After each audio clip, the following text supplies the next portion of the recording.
good? She made me ready, but y'all know how we do it, man. We about to show y'all a little meet and greet with T.I. Holler at him, get some questions. This is a concert right here. You know what I'm saying? It's a rap.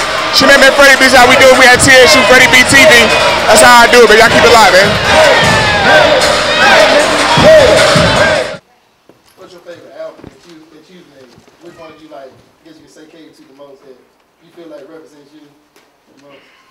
I think all of them represent me, man, at the point in my life that they were released, you know. So this is the most recent. I have to say that this one most represents me now.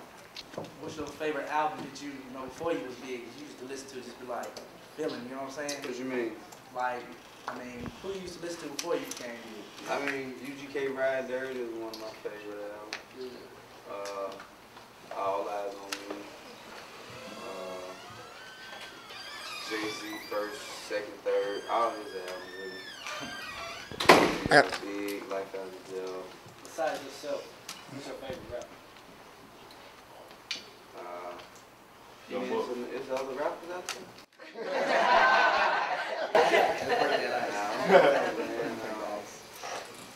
Jay, L. Young Buck. Yeah, Buck, nice. That's a partner, man. Hey T.I., I want to ask you about your first album. You know, your first album came out to, you know, like low promotion, and you know, it only registered 98 on the Billboard charts. So what happened between you and Arista to cause you to split? And what would you say went wrong? What you just said. I mean, like what happened with the promotion? How come it wasn't promoted adequately? They had other things to do besides that. You know, prioritizing. It wasn't a priority over there. Other things that had already been released that was proven and shown that they would yield a certain amount of profit. So those were the priorities. My project wasn't, you know what I'm saying, wasn't up there. And that, of their standards at that time. Let me ask, I don't know, I listened to Tom Joyner and they were talking about you were discussing that you feel that, and I agree with you, but you feel like you should be up there as far as like Nelly or Ludacris. How do you feel? Nah, I was talking about like my first, like, you know what I'm saying, when I debuted, those were the standards that I had set for myself. You know how radio can change things. Anticipation, like that's what I anticipated. Like I thought that my first album would have did what this album did, you know what I'm saying? So that's why it's hard for me to be satisfied with success, because I felt like I should have been there. That's what I said. Also, I want to ask you about your community involvement, because you know you're involved in a lot of things back in Atlanta, building houses, and you contribute a lot of money to the Hurricane Katrina victims. Can you you know tell us a little bit about that? I mean, public record, you know what I'm saying? It ain't really nothing to talk about for me, you know what I'm saying? You know, you do it, you show it, you know what I'm saying? Like, it ain't really nothing I want to just keep promoting and throwing in people's faces. You know what I mean? Like, I did it because I wanted to do it. Whatever it is I do, it's things I do from day to day with people, you know what I'm saying? In and out of town and all around the country. You know what I'm saying? It ain't really necessarily as widely publicized as the things that you just mentioned, but it's just as important. So, you know, I guess it's just in me to just do for people who, you know, who I feel like if I live better than them, then I'm in that position where, you know what I'm saying, kind of trying to help out. What happened at the Outer Limits when you was here last in Nashville? You got on the microphone and everything went crazy.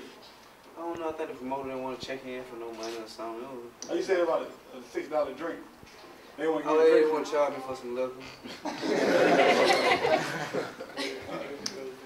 Hey, I wanted to ask you about beefs. Do you think beefs are necessary in hip hop? You know, Jay-Z and Nas just reconciled and stuff. You know, you had your share of altercations or whatever. What do you think about that whole subject? I don't need it.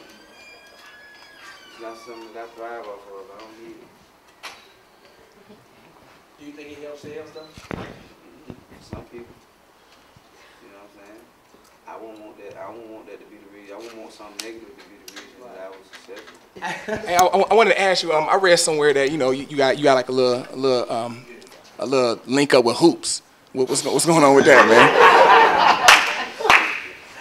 Nah, man. Me and Charlotte ain't nothing like that. Yeah, you know her or y'all talk? Yeah, we cool. But we ain't like that. Hey, so who's someone that you haven't worked with that you know you still want to work with? Somebody you haven't worked with that you know you would love to work with? Plenty of people, man. Dr. Dre, Outkast, Jay-Z, Eminem.